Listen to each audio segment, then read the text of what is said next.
Ano ang pananampalataya? Ang pananampalataya po ay kapanatagan sa mga bagay na inaasahan, katiyakan sa mga bagay na hindi pa nakikita. Yan po yung tinatawag na pananampalataya. Wala po yung kaibahan sa isang magsasaka. Ang hawak lang na magsasaka, binhi. Itatanim niya yan, pero umaasa siya. Kahit hindi niya pa nakikita na yung binhi na yan ay lalaki, lalago, tutubo, hanggang sa magbunga at dahil dyan aani siya.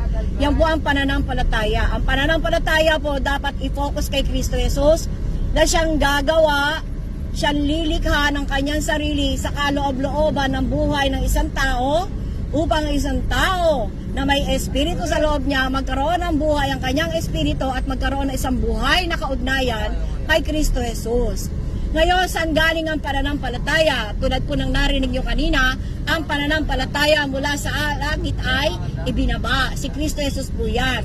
Bumaba siya upang ganapin ang hinihinging kabayaran ng kasalanan para sa ating katubusan. Ngayon, paano darating ang pananampalataya? Ang pananampalataya po darating sa pamamagitan ng pakikinig at pakikinig ng salita ni Kristo.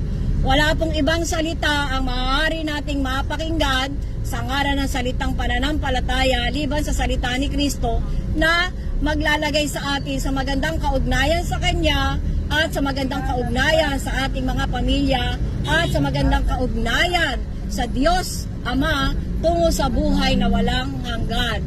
At ngayon naman, bakit mahalaga ang pananampalataya? Kasi nga po, ginawa na ng Panginoong Yesus lahat ng hinihinging kabayaran sa kasalanan. Siya po ay pinagbintangan, inakusahan, binugbog ng isang batalyon, dinuraan, sinuntok, binugbog. Lahat na po ginawa sa kanya. Yung pang matindi, yung panghihiya, na siya ay, masasabi po natin, nung siya po ay pahirapan ng mga sundalo, yung damit niya, pinagsugalan nila.